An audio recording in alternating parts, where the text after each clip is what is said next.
what does it mean to live for the Bucs? For one man, everything. There you go, Mr. Great game. In 1995, Malcolm Glazer purchased the struggling franchise and oversaw one of the greatest team sports turnarounds in history. 3 years here. I don't know how things were done before, but I know everything that I've asked for that I felt like we needed, we got. We're doing things in a first-class way, and it starts at the top. All right.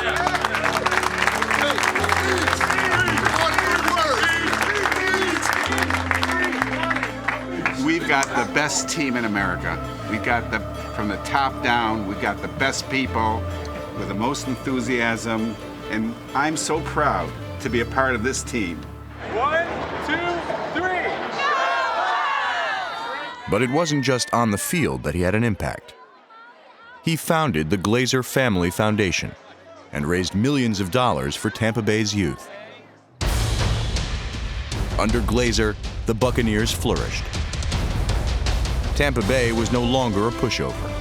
And with the arrival of coach John Gruden, the Buccaneers cemented their legacy with a dominating playoff run in 2002. Touchdown, Tampa Bay! Beating the 49ers at home. Then the Eagles for their first playoff victory on the road. It's intercepted at the 10, to the 20. He's gone, coast to coast, Randy Barber. And finally dismantling the Raiders in Super Bowl 37. Third down, 18. Dropping Gannon, looking Gannon, throws up the middle. It's intercepted at the 30. Derek Brooks 30. Touchdown, Tampa Bay. The Bucs are the best team in the National Football League. How about that, Mr. Glazer? Huh? We did it, man. Best in the world, man. Golly, I love you, man. Can't thank you. I can't tell you how much I love you. Oh, God. What a guy. They're the Buccaneers. If you haven't heard about them, you heard about them today. And then the fans. We got the best fans in the whole world. Tampa Bay. Tampa Bay. Tampa Bay. We love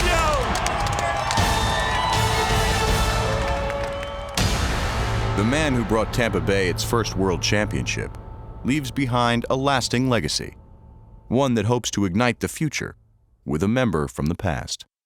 It's very evident that Lovie has left a lasting mark everywhere he's been. His former players love him, and we are confident he is the right man to get the absolute best out of our team. It's now my distinct pleasure to welcome home and officially present to you the 10th head coach in Tampa Bay Buccaneers history, Mr. Lovie Smith. Thank you, Brian. I would also like to thank Joel, Ed, and of course the rest of the Glazer family for giving me an opportunity to come back home and lead our Buccaneer football team. The plan was to just come in and establish how we wanted to win a football game, how we were going to do things, the look of our team, all of those things. In order to do that, we had to first admit where we were. We're a 4-12 team, but there was some talent. We knew we would have to reshape the roster, which we were able to do. A lot of new faces came in. One of the most important new faces coming in, of course, was Jason Light, getting our general manager in. About to go inside. That was a pretty impressive first hit. Shoot, hey, we got some work done. Look at the guys. Yeah. Very good. Very pleased. That's the way you want to start it, man. Excited about the energy he's going to bring. The fans of Tampa Bay are great. We realize what you've gone through the last couple of years, and it's time for a new day here in Tampa Bay. It's just time. So when we talk about a new day, we have a lot of new players, new philosophy, new energy. No one will work harder than us. Our players have been committed. We feel like we have a great foundation that's in place, and the guys are ready to take that next step.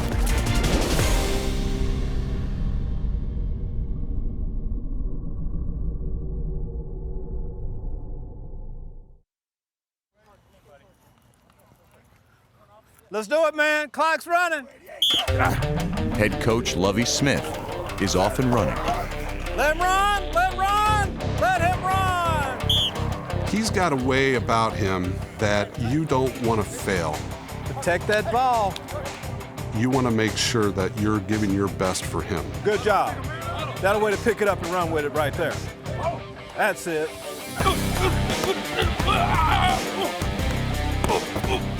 When he got hired, I was very excited because of all the great things I heard about him.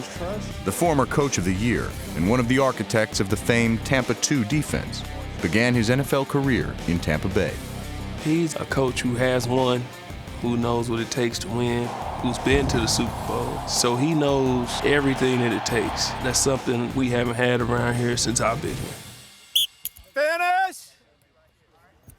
Get the ball, man. Get the ball back. Get the ball back. Every year I've been in the league, for the most part, we've based our defense off of what we did here starting off in 1996. There's a coverage that bears our name, Tampa 2, that we started back then. We'll play it from time to time, but we're a multiple defense. The man who will implement Smith's defense is the new Bucs defensive coordinator, Leslie Frazier.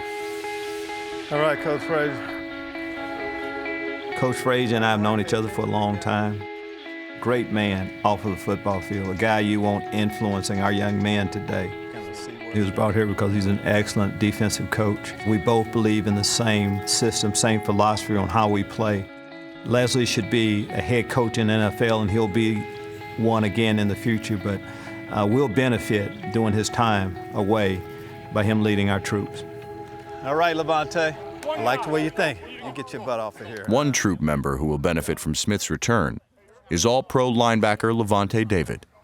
Back to my early Tampa Bay Buccaneer years, I came here as a linebacker coach. I've been around some great linebackers throughout. Had the privilege of coaching, of course, Hardy Nickerson, our linebacker coach now. Hardy, the rail pass just makes sure you're inside out, and you're going to have to make the play on the fullback. And Hall of Famer Derrick Brooks. I went for the knockout lick. I should have picked the play before that. But it's a new breed of linebackers these days. And you need a certain type of athlete, and that's what we have in Levante David.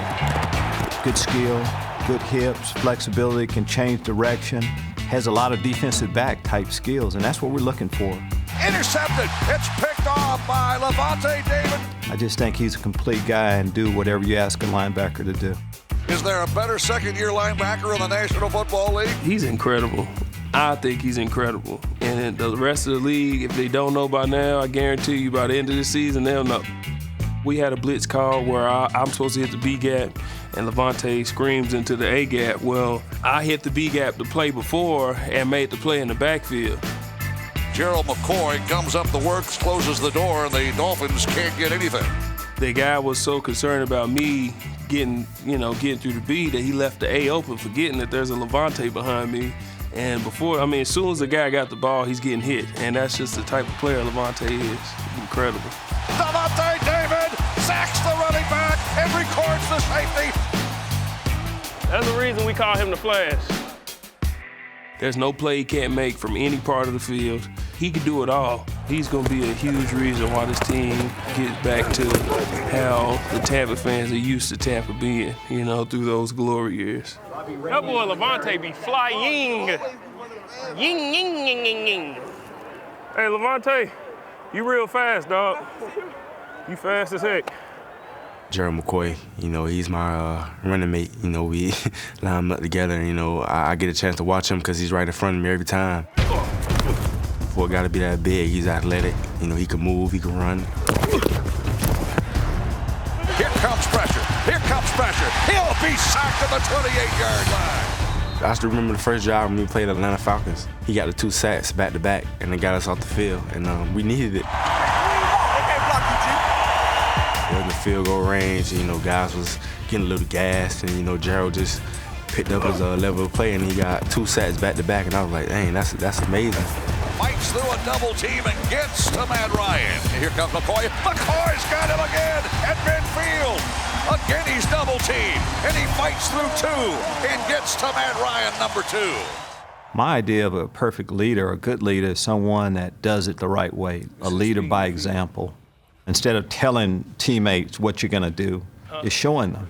Whenever I turn, I always chop my feet because it's practice speeding your feet up instead of when you kick, your foot come off the ground. It slows you down, You know, people expect when you say leader, they expect a certain level of play. And Gerald McCoy is an all-pro in every sense. Shows up every day to practice.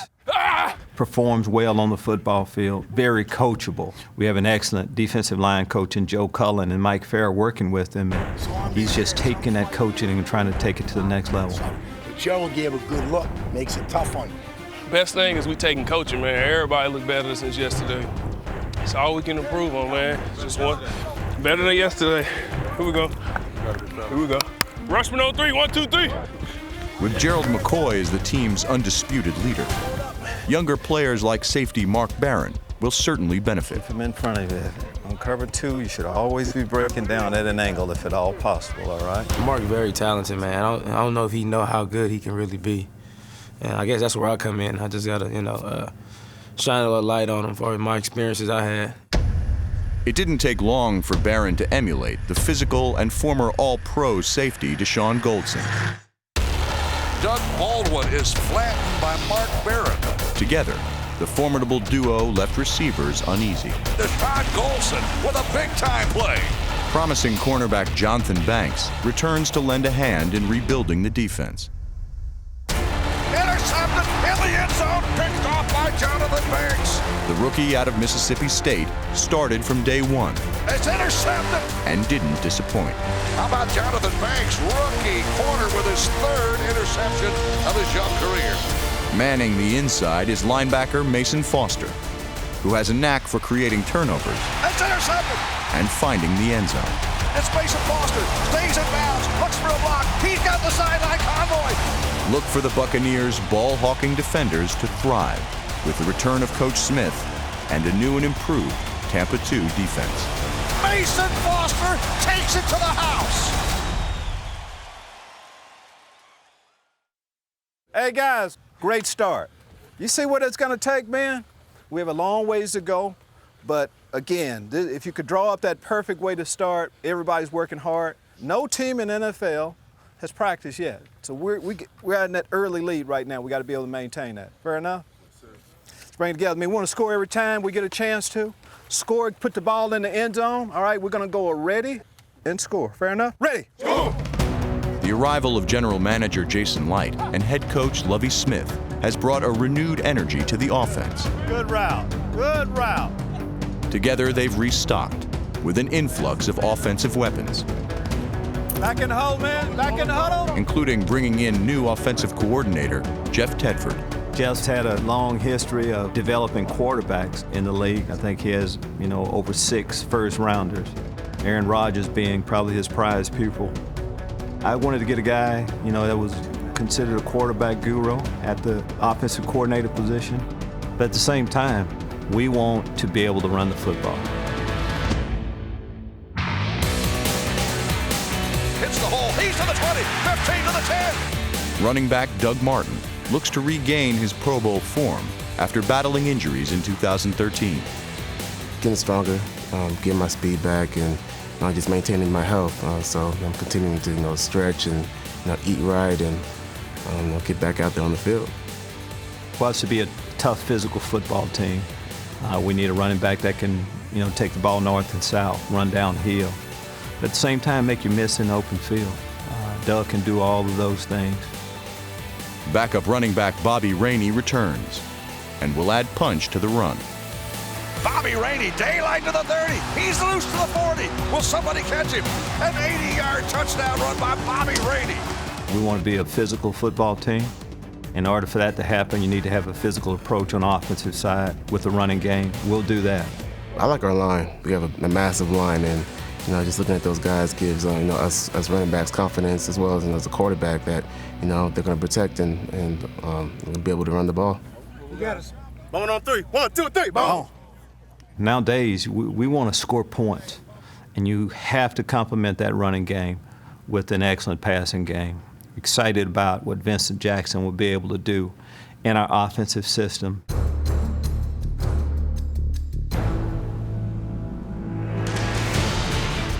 We want to be able to get him the ball, not just in the red zone. People say, hey, big guys in the red zone, but just in general.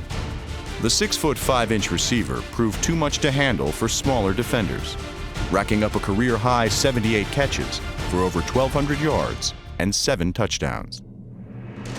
He goes up for the catch of the 10. Touchdown, Tampa Bay. I'm excited to see what Vincent Jackson's going to do, and I want to see what he brings to the field on Sunday this year.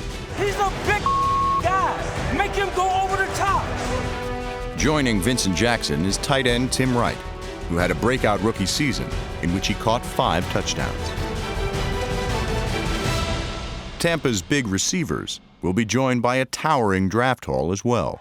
With the 7th pick in the 2014 NFL Draft, the Tampa Bay Buccaneers select Mike Evans, wide receiver, Texas A&M. I'm extremely excited about this draft class. We felt we not only filled the needs that we needed on this football team, but we also got the best players that we needed on this football team to complement the great players that we already have. Prized first-round draft pick Mike Evans excelled at the Combine in Indianapolis, cementing his draft status as one of the best wide receivers in college. At Texas A&M, the 6'5" receiver was a vital reason why Johnny Manziel won the Heisman Trophy, soaring over defenders and earning first-team All-American honors. Evans averaged over 20 yards per catch for 1,322 yards and 12 touchdowns. In the second round, the Buccaneers continued adding to their arsenal by drafting 6'6" Austin Seferian-Jenkins out of Washington, where he set school records in receptions, yards, and touchdowns by a tight end. And then he catches it for a touchdown. What a grab! Third-round draft pick Charles Sims enters the fold as well, bringing with him a flair for making defenders miss. Oh, baby, what a play! For the first time in team history, the Buccaneers drafted solely on one side of the ball, upgrading a new offense that will flourish in 2014.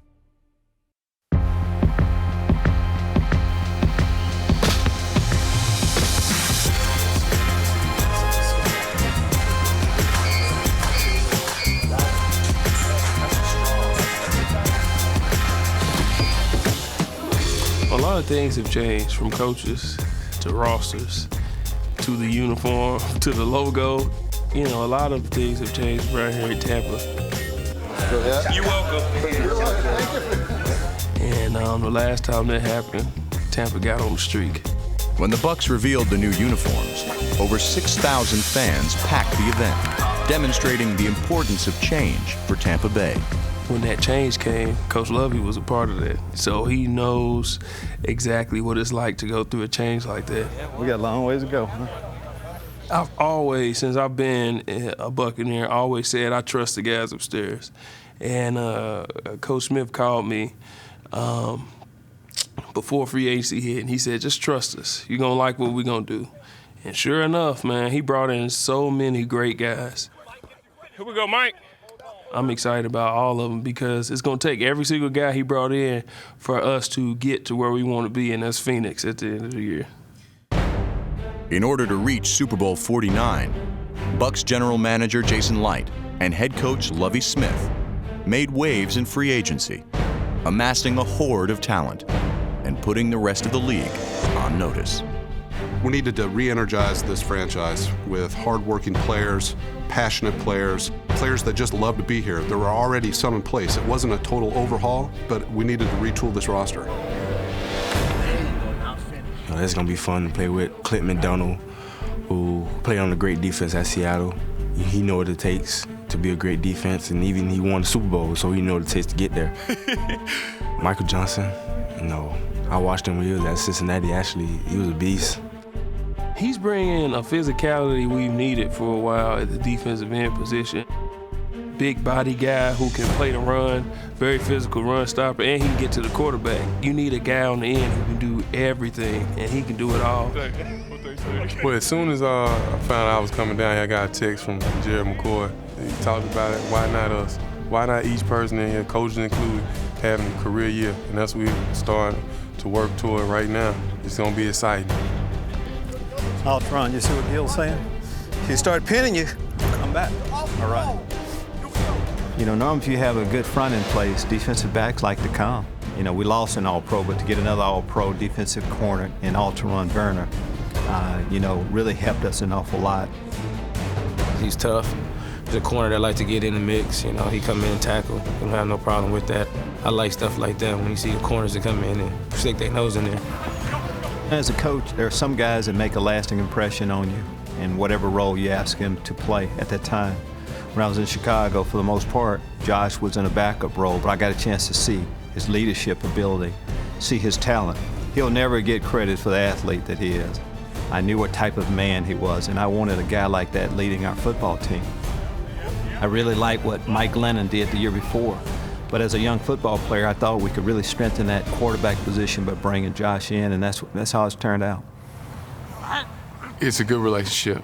Going back a few years now, having the opportunity to play for him in Chicago, and to reunite with him now, it's exciting. Just to work for a man of that character and integrity is special when you can do that in your career. It's a new day. It's a new time. We're laying the groundwork and the foundations for who we want to become.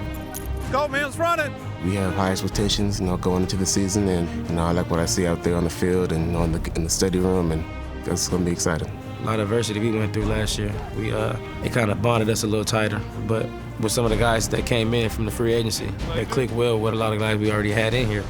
We consider it a family, it's guys that you could talk to outside of football, you know what I mean? And that's what we have here. Once that family gels in the locker room, that translates onto the field, that brings you a long way. We have each other's back, and we realize that it has to be a family in order for us to get to where we want to be. Forget about last season. The new NFL season has started. It's a completely different team. Next time they see the Bucs, we won't even look the same because we have new uniforms. So get all the past out your mind and prepare yourself for the future. What's up, Lovey? Anybody want to say something to Coach? Feds is here. Feds is here. You dang right I ain't never seen no lion stretch. I ain't never seen no lion, Coach. You know what? We family, so I'm gonna let y'all know. Listen, I am the FBI today. Hey, Coach. I was just doing what most people should do. Minding my business. The feds out here today, boys, 5-0. Your boys better tighten up. Let your boys know. Because y'all going to be tired. And I'm be like, yeah, what you think about the Bucs? You can confide in me. Tell me what you really feel. Yeah, Coach, I got him. I got him right here.